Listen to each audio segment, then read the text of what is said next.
Pernah nggak sih kamu ngerasa tiap tahun gaji kayaknya naik, tapi kok rasanya buat beli ini itu makin susah ya?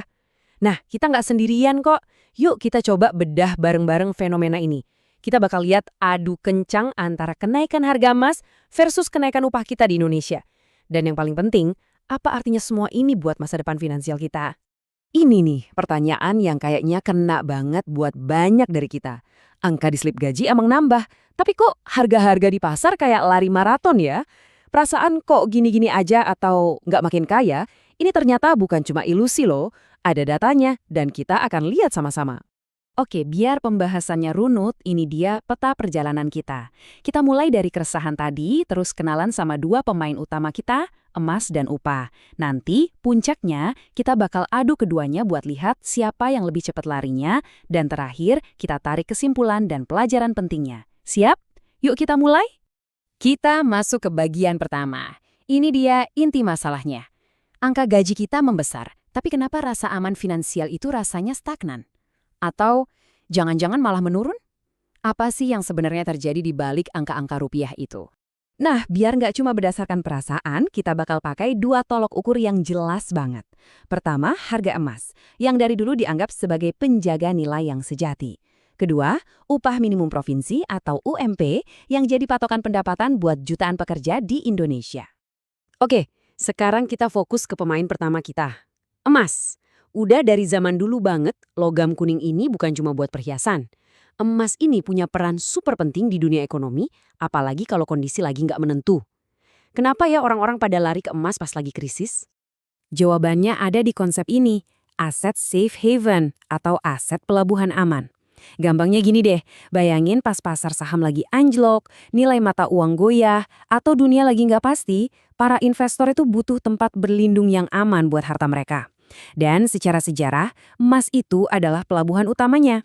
Nah, teori tadi itu bukan omong kosong loh. Lihat aja polanya di sini.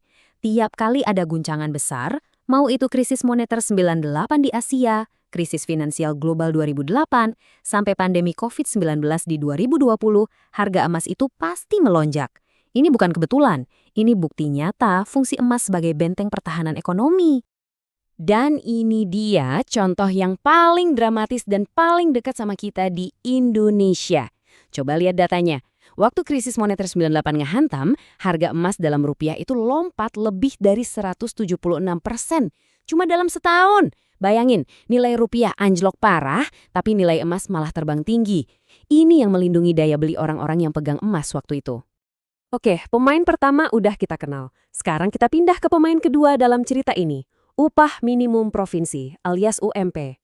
Angka yang selalu ditunggu-tunggu kabarnya setiap akhir tahun oleh para pekerja. Gimana sih perjalanannya selama ini? Kalau kita lihat angkanya aja, wah kenaikannya kelihatan keren banget ya. Lihat aja grafiknya nih, UMP DKI Jakarta itu naiknya drastis. Dari yang tahun 2002 cuma sekitar 590 ribuan, sekarang di 2024 udah tembus 5 juta rupiah lebih. Kelihatan signifikan banget kan kalau kita cuma lihat nominalnya? Bahkan nih, sekedar info, dulu tuh pernah ada loh kenaikan yang lebih gila lagi dalam setahun. Di tahun 2000, UMP Jakarta itu naiknya hampir 50%. Jadi kenaikan upah yang besar secara persentase itu bukan hal baru dan emang pernah terjadi. Tapi, tunggu dulu.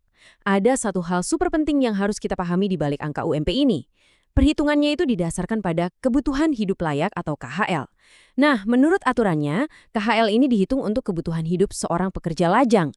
Ya, lajang alias belum menikah dan belum punya tanggungan. Ini poin krusial yang perlu kita ingat terus. Nah, ini dia bagian yang paling kita tunggu-tunggu. Puncaknya, kita udah kenalan sama emas, udah kenalan juga sama upah. Sekarang saatnya kita taruh mereka di garis start yang sama dan kita lihat siapa yang larinya paling kenceng selama 2 dekade terakhir. Siapakah pemenangnya? Coba kita mundur dulu, kita time travel ke tahun 2002. Waktu itu dengan UMP Jakarta yang sekitar Rp591.000, seorang pekerja bisa beli emas sekitar 6,4 gram. Tolong ingat-ingat angka ini ya, 6,4 gram. Itulah kekuatan beli UMP saat itu. Oke, sekarang kita lompat ke masa kini, tahun 2024. UMP Jakarta udah lebih dari 5 juta rupiah, naik berkali-kali lipat. Logikanya harusnya bisa beli emas lebih banyak kan?